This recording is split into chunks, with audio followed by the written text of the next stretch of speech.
Hola, el día de hoy vamos a hablar sobre la aplicabilidad de las teorías constructivistas en la materia de teorías del aprendizaje.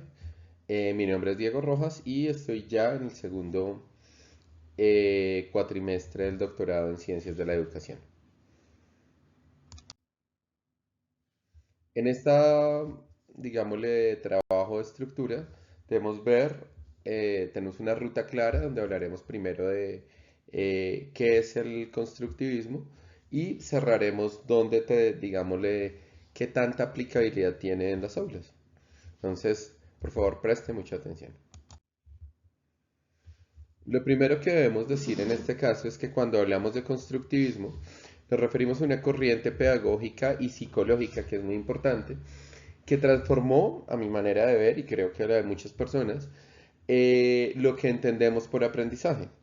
Desde esta óptica, digámosle que se parte de un punto que es que las personas no nacemos como receptores vacíos de información, sino como seres capaces de interpretar, de organizar, construir el conocimiento a partir de nuestras propias experiencias.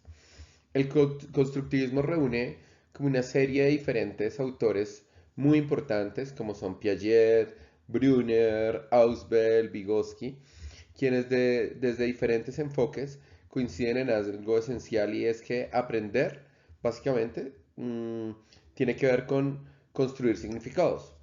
Por eso esta teoría no se centra únicamente en los resultados de aprendizaje, sino que va también dentro de los procesos mentales, sociales, afectivos que lo hacen posible.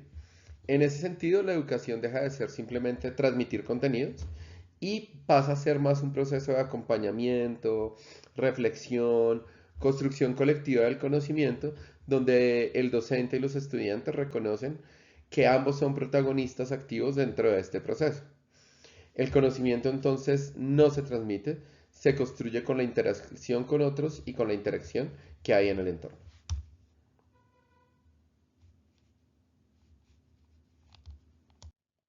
Siguiendo con lo anteriormente expuesto, entonces, en la teoría constructivista, el conocimiento no se entrega, no se copia, por así decirlo, sino que se construye activamente y cada estudiante organiza lo que aprende a partir de sus saberes previos, sus nuevas experiencias, también las viejas experiencias, el contexto social y cultural en el que se encuentra. Desde esta mirada, aprender, digámosle, significa comprender y dar sentido a la información, no repetirla a uno como un lorito y de manera mecánica, y por eso el papel del docente cambia.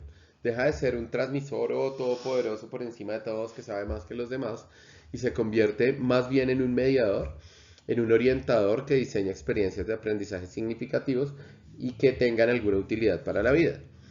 Mm, en ese mismo sentido, digámosle que el estudiante no está ahí quietico, digámosle esperando ser llenado con el conocimiento, sino que es un agente activo que explora, pregunta, contrasta, construye significados personales y compartidos.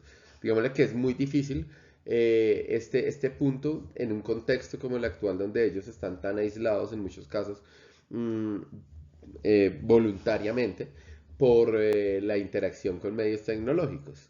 Entonces la clave aquí está en que el aula se convierte en un espacio así como una explosión de diálogo, cooperación, reflexión, donde el error, que es una vaina muy importante, no es visto como un fracaso, sino como parte del proceso y en sí es una oportunidad de pensar y avanzar.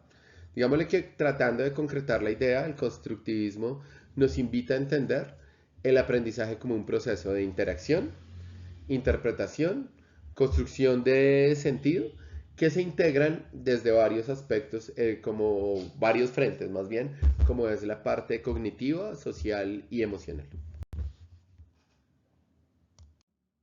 Bueno, pero ¿qué dice cada autor? Entonces, empecemos por Brunner. El aprendizaje auténtico para este autor se logra cuando el estudiante participa activamente en la búsqueda del conocimiento. Digámosle que él habla del descubrimiento y descubrir implica analizar, formular hipótesis, experimentar y llegar a conclusiones propias. Este proceso promueve la motivación intrínseca y fortalece el compromiso. Pues digámosle que lo que él aprende deja de ser una repetición para convertirse en una conquista personal. O sea, él es el que conoció el camino, él sabe lo que encontró en esa conquista personal.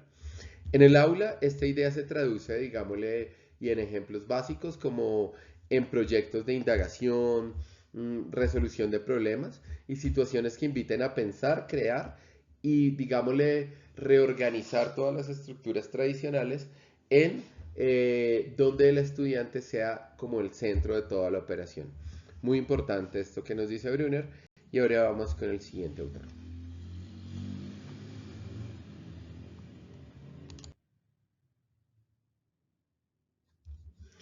Ausubel, digamos que tiene otros aportes teóricos. Digamos que el aprendizaje significativo, él lo sostiene, o el pilar que sostiene la teoría de Ausubel, tiene que ver que aprender no es acumular información, sino conectar lo nuevo con lo que ya se sabe. O sea, ahí es clave los conocimientos previos. Estos, o sea, los conocimientos previos, actúan como un punto de anclaje. La gente se para en lo que ya conoce, que permite que los nuevos conceptos se comprendan y se retengan de una manera mucho más duradera. Cuando nosotros como docentes logramos identificar esas ideas iniciales y organizamos los contenidos de forma coherente, el aprendizaje se va a volver mucho más profundo y transferible. De ahí, digámosle una frase que es célebre de este autor que dice que el factor más importante que influye en el aprendizaje del estudiante es lo que él ya sabe. Entonces, primero averigüe él que sabe y enseñe en consecuencia a eso.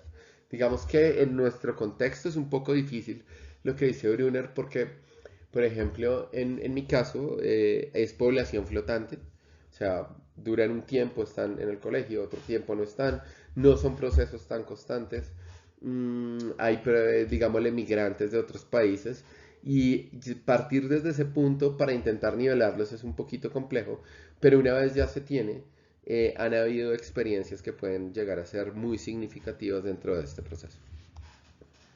Vamos ahora con el siguiente autor. Bueno, y llegamos a Lev Vygotsky.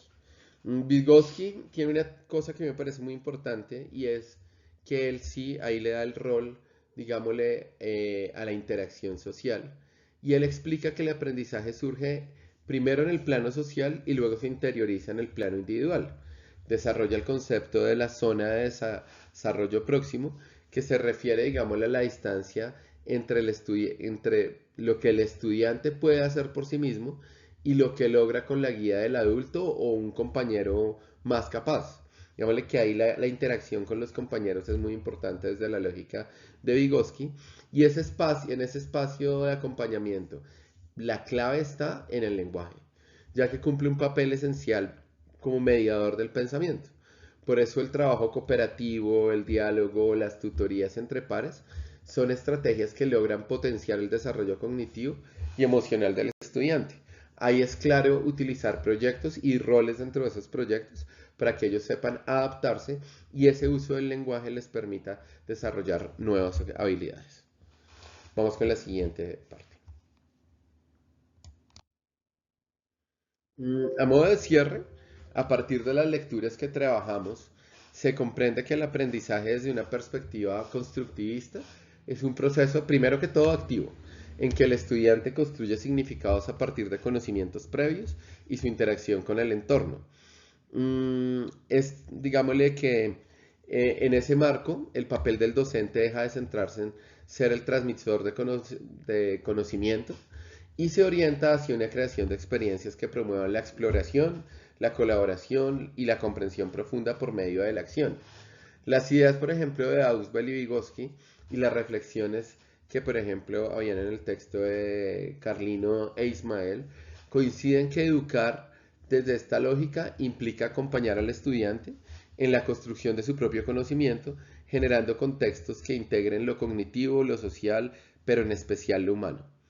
Enseñar, por lo tanto, entonces, no es transmitir conocimientos, sino crear condiciones para que el estudiante los construya. Muchas gracias y esperamos, o bueno, espero que este video les sea de su interés. Feliz día.